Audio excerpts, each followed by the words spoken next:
Comment est-ce qu'on reconnaît une personne en arrêt cardiaque? Et d'ailleurs, ça nous prendrait combien de temps si on devait le faire? Ça peut prendre 5 secondes. La personne, elle vous répond pas. Quand vous l'appelez, elle répond pas. Elle a l'air de dormir. Un, et deux, elle respire pas normalement.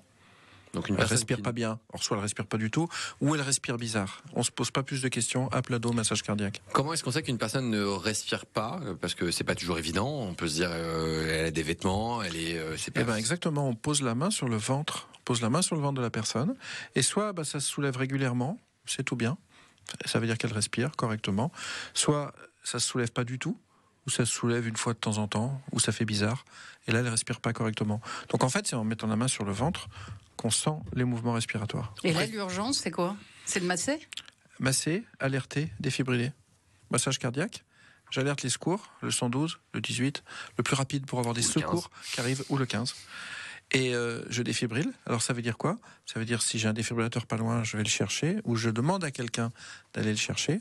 Et puis je me suis inscrit sur une application pour pouvoir être le Samaritain, par exemple. On va y reparler, mais on va essayer de détailler étape par étape. Clément Augustin, quand on parle de crise cardiaque, on entend souvent dire il est mort d'un arrêt cardiaque. On meurt tous d'un arrêt cardiaque, mais ce n'est que le symptôme d'une autre maladie sous-jacente. En fait, ça veut juste dire qu'il y avait autre chose derrière. Un arrêt cardiaque, ça peut être la conséquence gravissime d'un infarctus. Ça, tout le monde sait ce que c'est un infarctus, une artère du cœur qui s'est bouchée, ou une embolie pulmonaire gravissime, ou d'autres maladies qui sont un peu plus spécifiques à la médecine. L'urgence, c'est donc de masser. Comment est-ce qu'on masse correctement? C'est quoi un bon massage cardiaque, docteur Ergen? Un massage cardiaque, c'est appuyé au milieu du sternum, au milieu du thorax, au milieu de la poitrine, entre les deux seins, 80-100 fois par minute.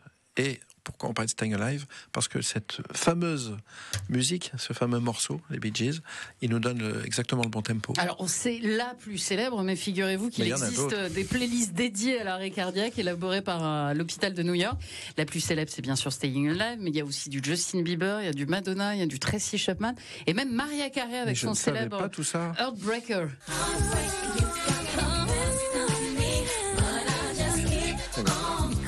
Ça nous donne l'idée de l'intensité avec laquelle, la fréquence on doit masser. C'est physique, c'est fatigant, il faut se relayer. Il faut se relayer, c'est mieux. C'est fatigant, oui, mais si vous avez une bonne technique, vous ne serez pas épuisé le temps que les secours arrivent. Formez-vous. Allez voir, comme l'a dit mon confrère, allez voir les pompiers, allez voir une association agréée de sécurité civile. Il a cité la Croix-Rouge, la Protection civile, l'Ordre de Malte, il y en a plein. Formez-vous. Avec la crainte parfois de faire mal aux gens et de se dire je n'ose pas, j'ai peur de faire un massage. C'est très important de le dire, il n'y a pas de risque en tout cas à masser une personne qui n'est pas en arrêt. Si on pense qu'elle est en mort apparente, c'est-à-dire inconsciente, qui respire pas ou qui respire mal, il faut engager un massage cardiaque parce que dans le pire des cas, elle est en arrêt et il faut lui sauver la vie. Et le bouche à bouche, c'est obligatoire ou pas? Le bouche à bouche, c'est pas obligatoire, c'est pas recommandé. On peut faire du coup massage et des insufflations en bouche à bouche chez des personnes qu'on connaît bien. Faut en avoir envie aussi. On est sauveteur, on a envie de sauver la vie de quelqu'un, mais on va pas forcer quelqu'un en tout cas à faire du bouche à bouche. L'urgence, c'est de restaurer une activité mécanique et électrique du cœur. On fait donc un massage et souvent les gens pensent, et quand on voit l'intensité avec laquelle les pompiers peuvent faire un massage cardiaque, on se dit mais ils vont casser une côte. Est-ce que ce risque de fracture de côte il existe et est-ce qu'on doit s'en inquiéter? Alors oui, il existe évidemment. Il faut pas taper comme une brute, il faut pas appuyer comme une brute. Mais ce qui est trop triste, c'est de voir, et ça nous arrive souvent, d'arriver quelque part auprès d'une personne en arrêt cardiaque et de voir que personne n'a osé masser. Voilà.